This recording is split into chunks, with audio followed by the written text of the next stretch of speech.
नमस्कार साथियों, अगर आपको भी एलपीजी गैस सिलेंडर मिलने में अभी भी परेशानी हो रही है या फिर आपको अभी भी एजेंसियों के चक्कर काटने पड़ रहे हैं या फिर आपको सिलेंडर के लिए घंटों लाइन में लगना पड़ रहा है, तो आज की इस वीडियो को ध्यान से देखिएगा। भारत सरकार की तरफ से 3 ऐसे महत्वपूर्ण नियम लागू करे जा रहे हैं। अगर आप उनका फॉलो नहीं करते हो, उनका फॉलो ऑन नहीं करते हो, तो फिर आपको सिलेंडर नहीं मिलेगा। तो चलिए वीडियो को स्टार्ट करते हैं और बहुत ही इंपॉर्टेंट न्यूज़ है, तो इसको आपको पूरा अंत तक देखना है। तो चलिए वीडियो को स्टार्ट करते हैं। देखिए, ऐसे कई लोग हैं जिनको अभी भी गैस मिलने में समस्या आ रही है। आप कंपनी के नंबर पर कॉल कर रहे हो तो आपकी गैस बुक नहीं हो रही है। गैस बुक हो जा रही है तो फिर पर्ची के लिए आपको लाइन में लगना पड़ रहा है। पर्ची मिल जाएगी, फिर सिलेंडर के लिए आपको लाइन में लगना पड़ रहा है। आखिर हर एक व्यक्ति के मन में ये चीज़ कहीं ना कहीं ज़रूर है कि आखिर ये किल्लत अचानक से कहाँ से आ गई। आखिर ऐसा क्या पहाड़ टूट पड़ा भारत पर, ऐसी कौन सी चीज़ की कमी हो गई जो हमें गैस मिलना बंद हो गई है। वैसे तो आप में से अधिकतर लोग इस चीज़ को जानते ही होंगे, लेकिन मैं आपको बता दूं, इजराइल, ईरान और अमेरिका का जो युद्ध चल रहा है, इसको देखते हुए स्ट्रेट ऑफ हॉर्मुज भी प्रभावित हुआ है, जहां से हमारा भारत देश लगभग 90% तक एलपीजी गैस आयात करता है, यानी खरीदता है। तो ऐसे में जब हमारे भारत देश के पास माल ही नहीं है तो वो आगे सप्लाई कैसे करेगा। तो इसको लेकर के देखिए, एक न्यूज़ ये भी आ रही है कि सिलेंडर के दाम 2000 रुपये तक पहुंच सकते हैं क्या। तो देखिए, फिलहाल सरकार की तरफ से ऐसा कोई नोटिफिकेशन नहीं आया है। सरकार ने ये चीज़ क्लियर कही है कि अभी हमारे भारत देश में पर्याप्त स्टॉक है।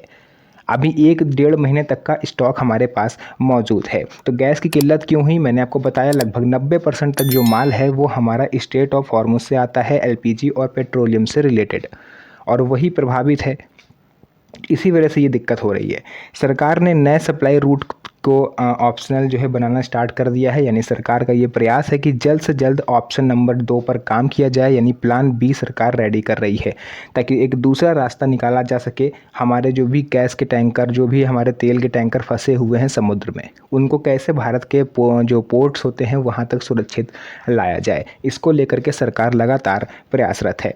नया नियम ये है कि अगर आप इन नियमों को नहीं मानते हो तो अब आपको सिलेंडर नहीं मिलेगा। सारे काम छोड़ करके आपको इस पर फोकस करना है। नंबर 1 पर, अगर ई-केवाईसी आपकी नहीं हुई, अगर ई-केवाईसी नहीं हुई तो फिर आपको सिलेंडर नहीं मिलेगा। जी हाँ साथियों, सरकार ने ये 3 नियम इसलिए बनाए हैं क्योंकि बहुत सारे लोग इस टाइम फर्जी गैस सिलेंडर लेने पहुँच रहे हैं। फिलहाल नया कनेक्शन अगर आप लेने की सोच रहे हो या फिर आपके घर में कोई नया गैस कनेक्शन लेने की सोच रहा है, तो भैया नया गैस कनेक्शन अब नहीं मिलेगा।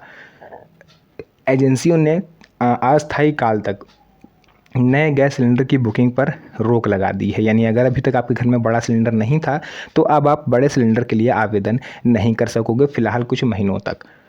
ऐसा इसलिए किया जा रहा है ताकि लोग काला बाजारी ना करें, घर में सिलेंडर इकट्ठा करके ना रखें।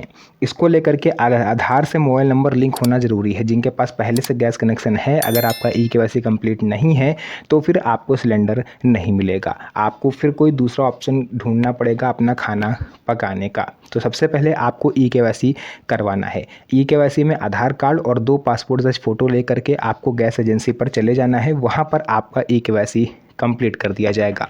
लेकिन अगर आप ये सोचते हो कि एजेंसी के बाहर लाइन लगी होगी, भीड़ होगी, तो आप जनसेवा केंद्रों से भी ये काम करवा सकते हो। ये सब हो जाने के बाद अब मैं आपको बताऊंगा ई-केवाईसी ज़रूरी क्यों है। क्योंकि दूसरा सबसे बड़ा नियम सरकार लेकर के आई है, डिलीवरी पर ओटीपी सिस्टम। यानी आप एजेंसी पर गैस सिलेंडर लेने जाओ या डिलीवरी बॉय आपके घर पर गैस सिलेंडर देने आए, जब तक आप उसको ओटीपी नहीं बताओगे तब तक वो आपको सिलेंडर नहीं देगा, भले ही आपने पेमेंट पहले ही क्यों ना कर दी हो। क्योंकि ओटीपी अगर आप पे फ़ोन पर नहीं आ रहा है, इसका मतलब आपने ई-केवाईसी नहीं करवाई, और ई-केवाईसी अगर करवाई होगी तो आप पर ओटीपी आएगा, आप उसको ओटीपी बताओगे तब वो आपको सिलेंडर देगा। तो पहला केवाईसी आपको करवानी है। दूसरा, अगर आप केवाईसी करवाओगे तो ओटीपी आपके मोबाइल पर ऑटोमेटिक आ जाएगा। तो ये 2 महत्वपूर्ण नियम हैं। तीसरा, सब्सिडी सिर्फ अब इन लोगों को मिलेगी जिनके पास पीएम उज्ज्वला गैस कनेक्शन का ही सिलेंडर है। जिनको 353 रुपये 300 मिलती थी, सरकार ने फिलहाल इस सब्सिडी को रोक दिया। ये सब्सिडी दोबारा से चालू होगी, लेकिन इसको चालू होने में अभी कुछ समय लगेगा। ऐसे में जो भी लाभार्थी हैं उज्ज्वला गैस कनेक्शन के, उनको बाजार मूल्य पर सिलेंडर खरीदना होगा। हालांकि सरकार की तरफ से ये कहा जा रहा है कि बाद में हम इसका पूरा भुगतान आपको कर देंगे। जो भी सब्सिडी जितने महीने की रही होगी, बची हुई होगी, आपको अगले नेक्स्ट मंथ या उसके नेक्स्ट मंथ आपको जो भी पेमेंट है वो कर दिया जाएगा। तो ऐसे में देखिए साथियों, नियम नंबर 4 ये है कि साल में अब आपको सीमित सिलेंडर मिलेंगे। इसका बहुत लंबा इफेक्ट पड़ा है। आपको पता होगा कतर की जो सबसे बड़ी रिफाइनरी थी, जहाँ से मोस्ट ऑफ द जो जितने भी मतलब आप कह सकते हो कंट्रीज़ थी, मतलब जितने भी देश थे, उनमें अधिकतर माल यहीं से आता था, कतर के। जो कतर में जो हमारा रिफाइनरी सिस्टम उड़ा है, अब वहाँ से अब जो हमारा देश में ऑयल है वो कतर से आता था। अब वहाँ पर रिफाइनरी पूरी तरह से तबाह हो गई है, जिसको दोबारा से मरम्मत होने में लगभग 5 साल लगेंगे।